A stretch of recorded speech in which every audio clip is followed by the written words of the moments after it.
talked about our mindset of collaboration over competition. Yeah. And just what that means for our agents. And I think that's an important aspect of our office and the culture we've created here that has benefited us and benefits the agents here, but it was something we had to intentionally set out to change. Like it wasn't a part of our DNA when we first started. No, and I think it was one of those things we had to look at the benefit of what it meant to succeed together and have everybody be part of it rather than individualizing the successes. And we want to see our individual agents succeed. We want to celebrate that. We're going to encourage that. But we're encouraging that because everybody's excited for them. Everybody's there as part of it. Everybody's learning from their success. Yeah. So when one agent succeeds in the office, it feels like a win for everybody. Yeah, completely. So, and I think that's something it's important. And we've talked about, we don't have an office with people that have been doing real estate for 15, 20, 25 years. We have an office where our most senior agent is just at 10 years of doing real estate. But throughout our whole office, we really celebrate and build off the combined experience of our agents. I think that's an important designator too for our office, is that our success is over everybody's success, and we learn from each other, and we get motivated from each other. So yeah, I mean, it's a totally different thing when, like, if someone says, hey, I got a new listing, and then other people are like, oh, I didn't get one this week, and oh dang, what's wrong with me that I didn't get one, and what am I doing wrong? And then you second guess yourself, and then now it's, someone says, I got a new listing, and it's like, that's so awesome, I'm so excited for you, and it takes it off of this focus of I'm horrible or something, right. And in turn turns it into, I am so happy and thrilled for you. Well, and I think that's actually been unintentionally, that mindset has been the basis for our recruiting. Yeah. Because when we bought this office 2.5 years ago, there were 5 agents in the office, and now we're at 13 agents. But not a single one of those did we go recruit. Right. They came to us or joined us because of relationships and because of those connections. And it was because of that collaboration mindset, because every single one of those agents was part of a transaction or part of a conversation where we were collaborating with them. Even though they weren't part of our office, we were helping them, we were talking to them, we were answering questions, we were encouraging them. And through that relationship, they became part of our office. So it's that mindset has morphed into a recruiting tactic that doesn't really take extra energy or extra work on our part, because it's just who we are. Yeah. I think about that even today. We were at our MLS meeting, and I was joking with another agent there about the fact that there was so many REMAX agents at the MLS meeting, and if they sit on the wrong side of the table, they're going to be seen as part of REMAX. And he's like, so I either got to move or be recruited. And I said, well, that's what it looks like. And so we're joking about it. And this agent made the comment to me, oh, you wouldn't want me because I'm not a top producer. Mm-hmm. And in my mind, that's not what it's about. Yeah. I want agents to produce, of course. I want all our agents to be successful. I want them to be producers. But that's not what it's about. I mean, there's several agents around our community that I talk to on a regular basis just because I want to see them succeed. And I've told them, if you have questions, call me. If you need something, text me. If I can help you out, I'll help you out. It's not about being a competitor and not wanting to see it successful. It's about encouraging everybody around us and all of us getting better and being more successful because of that. Well, I also think there are other benchmarks of production besides how many places you sell. Right. You know, how many sold posts you put on social media. Right. There are other benchmarks. Yeah, absolutely. Yeah, what are some of the other benchmarks that you could Well, think I of? think some of the things, I mean, some of it is creating that presence, people knowing who you are, people recognizing you, people trusting you. Um, you know, you may have a year where you don't do as many transactions as you want, but if your transactions and the relationships you developed were beneficial in creating some long-term opportunities for you, then you still had a successful year. Yeah. But I think it's a matter of establishing that. I mean, the other thing is, you know, you may not have all the listings you want right now, but did you help a client move into a house and they followed up 6 months later because they had a question? Did you volunteer at a local nonprofit and you helped out somebody? Did you help a new agent figure out how to do something and help them be successful? I think there's a lot of ways to measure success.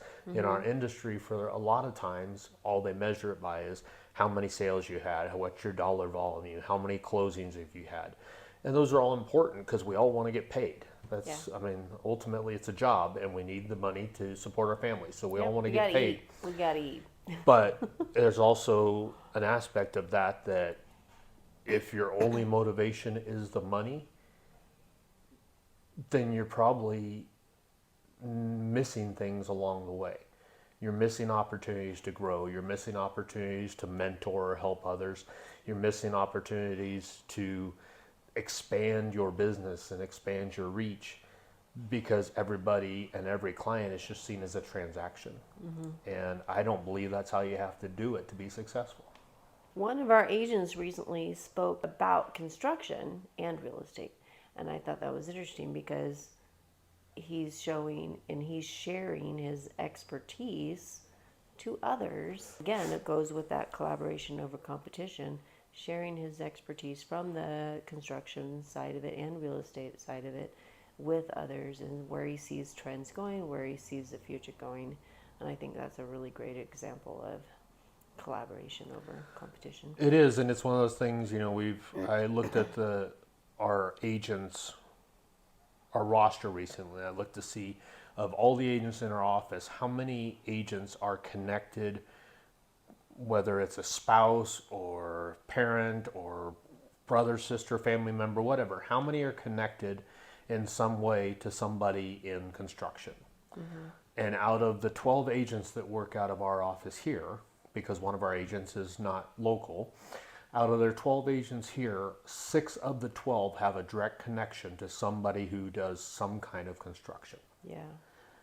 And that's huge because we have that knowledge and that resource, but that's also, we're supporting those businesses. We're supporting that. I mean, we do have agents that are our agents that are contractors also. So we have that connection. We have that knowledge and that resource. And I think that's one of the things about the collaboration that's important is you look at our 12 different agents. We're not 12 agents that are all selling the same type of house to the same type of clients. Yeah. We're 12 agents that service different clients, that service different type of properties. Even you and I, working as a team, we work with different clients. We attract different clients. We have different trainings and backgrounds so that we can complement each other. Yeah. And I think that's an important aspect of the collaboration in our office is if we have somebody come in that needs to do commercial or a ranch or bare land or is going through probate or whatever it might be, we have that experience in our office to where there's really nothing in the real estate industry that somebody could walk in our door needing help with that we don't have somebody that has experience and knowledge about it. Well, and what's cool about our office is like, say someone was to walk in the door and they wanted information on how to sell a duplex, okay, and they talking to the agent on duty, and maybe that agent doesn't know anything about it. they can reach out to anybody, and it's not going to be like, well, I'll only tell you the information if you co-list with me, or you know, give me a referral or something like our agents freely and willingly give information. You know, they give And it's not whatever because they don't can. see their information as valuable or their time as valuable, but it's just the culture we've created Yeah. where we want everybody to succeed, and that help they give will come back to them at some point. Exactly. And Yeah. that's an important thing to think about is, yeah, somebody may need your help today, but when you need their help down the road, they're also going to be there for you because you were willing to help them out. Yeah. So, and again, I just think it comes back to the culture and that mindset, and that I mean, like we tell our agents all the time, it's collaboration over competition. So, Yep. so, so when we talked about that too, and that kind of morphed into kind of our recruiting mindset is we're just gonna be the broker to them, even if we're not their broker. They need help, we're going to help them. They need to borrow a lockbox or borrow a sign. They need help with a showing. They have a question on filling out a form. We're just going to be there for them Yeah. because that's how we want to do business. And if at some point it makes sense and they want to join our office, then let's have that conversation. But whether they join our office or not doesn't change the fact that we want to see them be successful and we're there to help and collaborate.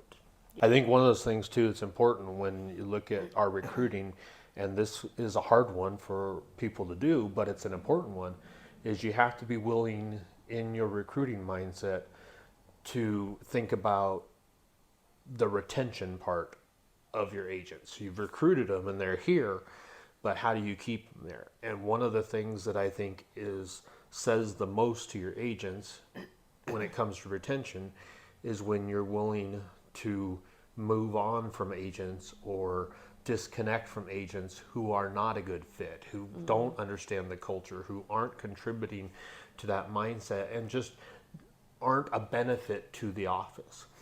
Yeah. And we've had to do that. And we've had those instances where we had agents that just were not a good fit and didn't work out, and we had to move on. But it showed more to our agents that we were retaining that we were willing to make those hard decisions and not continue to have our time monopolized and taken over by an agent that just wasn't getting where we needed them to get. Yeah. It's definitely not an easy thing to do. It's And, not. It's not. But, you know, creating that culture is such a important piece. And if you deviate from it, it can be a train wreck. It is, and you've got to be. I mean, it's not a fun conversation to have, because when you bring an agent into an office, especially an office of our size and the way our culture is in our office, they're part of your family. You know them, you know their family, you know they know your family. You're connected to them personally at some level. Yeah. So to have a conversation at some point that says this isn't working, it's time for us to go separate ways, it's almost like you're asking a family member to not be a family member. Yeah. And again, we don't want it to feel that way. We want them to still be successful. I mean, there's people I've met that asked about joining our office that thought it might be a good fit, that I've met with and had conversations with, and ultimately said, you know what, I don't think we're the best place for you, but I would be happy to recommend some other offices that might work better. And sometimes that's the best course of action for them and for you. But I still want to see them successful. I don't want to see them fail just because they're not with us. The same thing, I've had agents that I had recruiting meetings with that I thought would be great fits for office, and they opted not to join our office for whatever reason. Just because they opted not to doesn't mean that I want to see them fail. I still want them to succeed. I still want them to know how to do everything and be professional, because at some point I'm going to have to work with them in this industry. And if they don't know their stuff and they don't know how to do things and they're not professional, that's just going to make my job harder when I have to go in a transaction with them. And I think that's a piece that not a lot of people recognize or put the weight behind that they really should.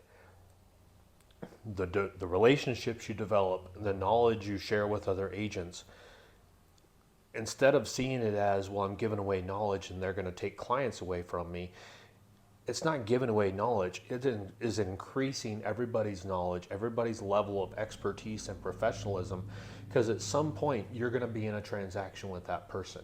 And if they don't know how to fill out a form, and they don't know to give feedback at a showing, or they don't know to whatever it might be, Yeah. they're going to make your job on the other side of that transaction that much harder. And so it's got to be one of those things you see the value in helping them out. It's about the culture. It's about being consistent with that. It's about, like you said, following through on it. You can't just talk about it and talk about it. And when we had to do that, we had an agent that we talked for months trying to help them get things straightened out and trying to help them work things. And the other agents saw that, and they'd ask about it and what's going on and why isn't this person here and things like that. And you start to wonder, where's that line where they keep asking what's going on with this agent, and then they start going, he's never going to make a decision. I don't know that I can trust him to do what's right by me. Yeah. So you have to be careful with that. I remember I was on a REMAX call with a bunch of other managers from across the country, and we were talking about recruiting. And I shared the story that, the biggest thing I could do for my agents right now was to get rid of an agent that was not contributing, because they could see that. And I remember on the call, several people commented about it and asked me about it, because that's something that's just, it's hard to do, and it's not a lot of times seen as a step in, you don't see cutting people as a retention thing, because that seems contradictory, because Yeah. you're saying the way to retain people is to get rid of people. That doesn't work out. But you got to think of it like every spring we trim our trees back, we prune our plants, we prune our trees to get rid of the things that are taking away energy and life and nutrients from the plant, that are just going to keep the other things from growing. Mm-hmm. And it's the same thing with our people in our offices. We have to be willing to prune those things that aren't beneficial to the overall growth of the whole tree, in order for it to blossom and grow in the way it's designed to. Yeah, because if you don't take care of it, it could take down the whole tree. Mm-hmm. Yeah. Yep. It's gonna take nutrients away. You're gonna get an infection. You open it up for attacks from outside things. Yeah. There's just too many things that can happen. And the agents that we have now in the group we have, they're important to us. They're here because we believe in them. They're here because we believe they're going to help everybody be successful, and they have something to contribute to that. Mm-hmm. And we need to do what we need to do to foster that and continue to grow that.